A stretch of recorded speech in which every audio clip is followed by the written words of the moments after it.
When someone in your life constantly twists your words, you recognize the sensation immediately. A standard conversation suddenly turns into a haze of guilt and confusion that leaves you questioning your own memory. Your natural response is to fight for the truth. You want to present the facts, highlight the lies, and prove to everyone watching that you are right. Treating this like a typical disagreement functions like a bad investment. The more honesty and logic you put into the exchange, the less clarity you receive in return. This trap begins with a subtle provocation. Because you care about the truth, you step forward to defend yourself and explain your side. The manipulator uses that defense to pivot the narrative. They take your reaction, label it as aggression, and play the victim until you are isolated and looking like the unstable party. Since they dictate the emotional terms of the engagement, your anger and your explanations provide the exact fuel they need to win. Effective resistance requires a system of cold observation and emotional starvation. While this is often framed as a dark tactic, it is actually the clinical gray rock method, a defensive strategy where you make yourself as uninteresting and unreadable as a plain stone. This isn't a shortcut to crushing an enemy. It is a grueling, repetitive process that is incredibly difficult to execute in real time. To see if the payoff is worth the effort, we will run a strict return on investment analysis on the 3 pillars of this protocol. You are essentially purchasing tactical superiority and long-term peace by paying the high price of suppressing your human urge to defend yourself.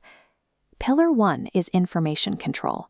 This involves hiding your awareness of their game and keeping all personal data locked away. This requires you to mask every reaction. You stick to surface-level topics like the weather, and when you catch them in a lie, you play dumb. Calling them out early is a strategic error. It forces the manipulator to evolve and hide their tracks more effectively, making them harder to manage later. By remaining superficial, you starve them of ammunition. They cannot weaponize your fears or insecurities if they cannot longer find them. The cost for this is constant vigilance. You have to sacrifice any hope for authentic connection within this specific relationship. You will have to endure the discomfort of letting a known lie go unchallenged just to collect data on how they operate. Information control works because secrecy is your primary shield. They cannot manipulate a person they cannot read. Pillar 2 is emotional neutrality. This is the practice of matching their escalating chaos with absolute, immovable calm. This requires you to manually override your fight or flight response every time you are provoked. The outcome for this pillar is tactic exhaustion. Manipulators rely on your emotional spikes to make their gaslighting work. When you remain silent and still, their tools simply break.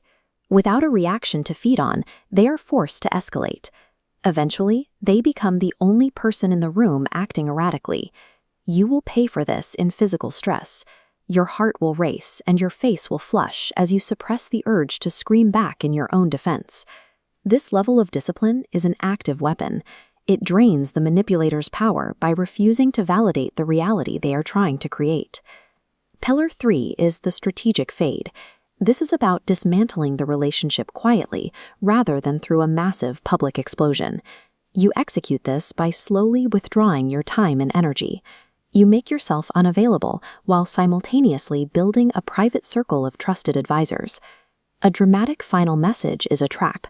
It provides the manipulator with a fresh supply of emotional material to use against you. Starving them of supply forces a clean exit. They will eventually move on to a more reactive target, while your inner circle prevents them from isolating you. The cost here is the loss of closure.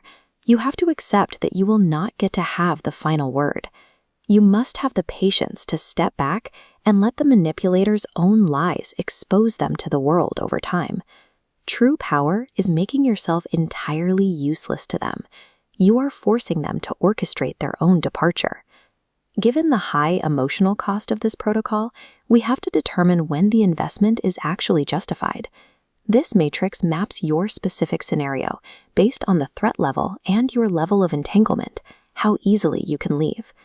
The bottom left quadrant covers low threat and low entanglement, like a toxic casual friend or an acquaintance. If your situation is here, skip the protocol. Psychological observation is a waste of your time. Just block them and walk away. The top right quadrant is the critical zone, high threat and high entanglement. This includes toxic bosses, co-parents, or family members. You must use the protocol here. An explosive confrontation in this quadrant risks your career, your finances, or your legal standing. In these entangled scenarios, the daily work of becoming unreadable and boring is the only sustainable way to survive. You outplay a manipulator by hardening your own responses until you have become a totally unviable target.